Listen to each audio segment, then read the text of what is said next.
윤석열 정부의 2인자였던 한덕수 전 국무총리에 대한 특검의 구속영장 청구가 법원에서 기각됐습니다.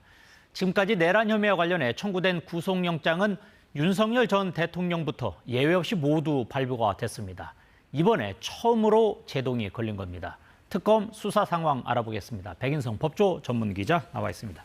안녕하세요.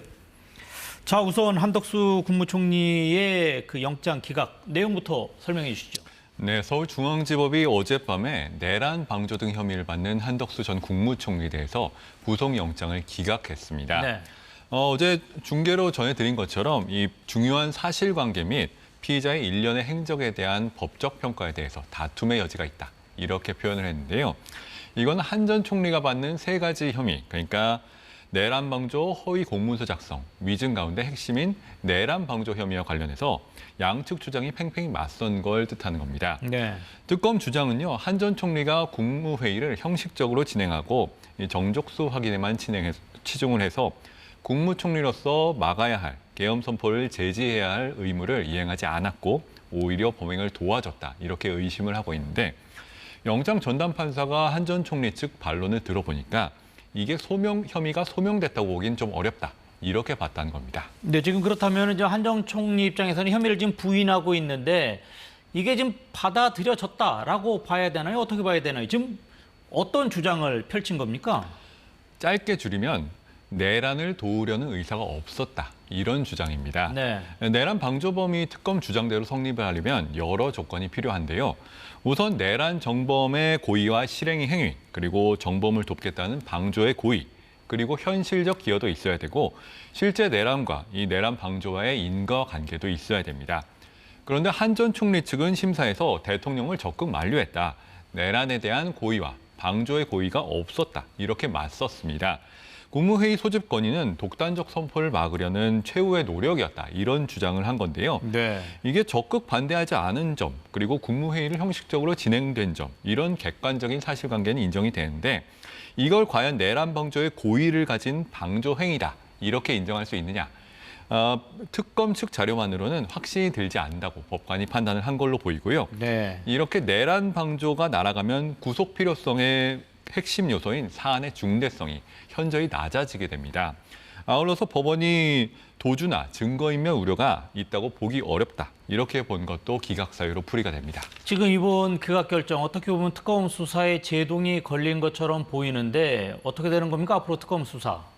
앞으로 이게 원래는 한 전 총리가 구속영장이 발부가 됐다면 특검은 조태용 전 국정원장이나 최상목 전 경제부총리 등에 대해서도 방조 혐의를 적용하려는 계획이었던 걸로 보입니다. 네. 그런데 이번에 기각 결정이 났기 때문에 국무위원들에 대해서는 혐의 보강이 불가피해졌고요.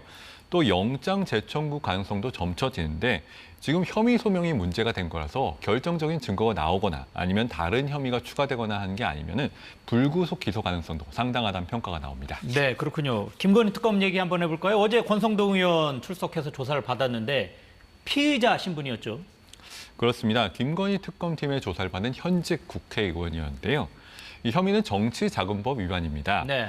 2021년부터 2024년까지 윤영호 전 통일교 세계본부장으로부터 통일교의 행사 지원 등을 명목으로 1억 원의 불법 정치자금을 수수했다는 혐의고요.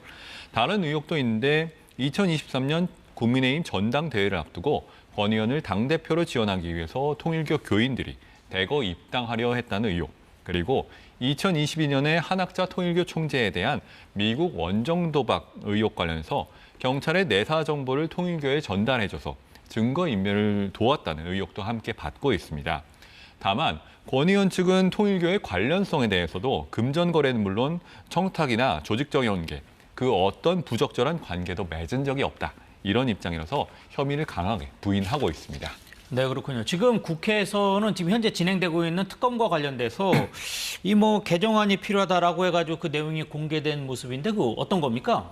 네, 공통적인 내용을 보면요. 일단 세 개 특검 모두 수사 연장 횟수를 한 달 정도 늘리는 거. 그리고 파견 검사와 공무원 수를 같이 늘리겠다는 겁니다. 네. 규모 확대가 목적인데요. 동시에 진술인이 수사에 도움을 줄 경우에는 본래 처벌을 받아야 되는 경우라도 이를 재판에 넘기지 않는 공소 보류 이런 제도도 만들겠다. 그리고 이거는 기존의 국가보안법 조항에 있던 조항인데 진실 규명을 위해서 신설하겠다는 내용입니다. 네.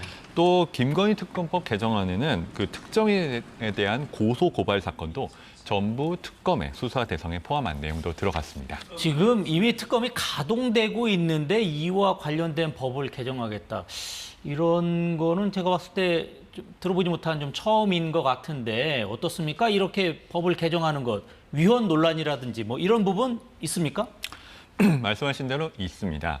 우선 특검이 임명돼서 수사가 진행되는 도중에 특검법을 개정하는 건 대단히 이례적이고 처음 있는 일로 보이고요. 네. 다만 입법권은 국회의 권한이고 또 특검법이 시행 중이라는 이유로 이 법률 개정이 금지되는 건 아니기 때문에 원칙적으로 개정은 허용이 된다 이렇게 봐야 됩니다. 네. 다만 일부 조항이 문제가 되고 있는데 특검이 수사 기간이 끝난 다음에 뭐 다 끝내지 못한 수사는 경찰의 국가수사본부에 넘긴다 이런 내용이 있고 국가수사본부가 이후에도 특검 지휘를 받아서 수사를 이어가도록 하고 있습니다. 특검 종료 후에 뭐 검찰이라든지 경찰 이런 남은 사건을 이첩한 건 다른 특검에서도 있었던 조항들인데요. 네. 문제는 이 수사 기간이 끝나고도 특검의 지휘를, 그러니까 특검이 경찰을 지휘하도록 하는 조항들은 처음 있는 것이거든요. 또 지휘 기간도 따로 지정이 되지 않아서 남은 사건의 수사가 끝날 때까지라고 보여지는데 이론상 수사 기간이 크게 늘어날 수 있는 겁니다. 또 앞서 본 것처럼 특정인에 대한 고소 고발 사건도 수사 대상으로 들어갔기 때문에 앞서 조항과 결합하면은 사실상 특정인에 대한 상설 수사 기구가 될 수 있다. 이런 지적도 나옵니다. 네, 알겠습니다. 오늘 여기까지 듣도록 하겠습니다. 지금까지 백인성 법조 전문 기자와 함께했습니다. 고맙습니다.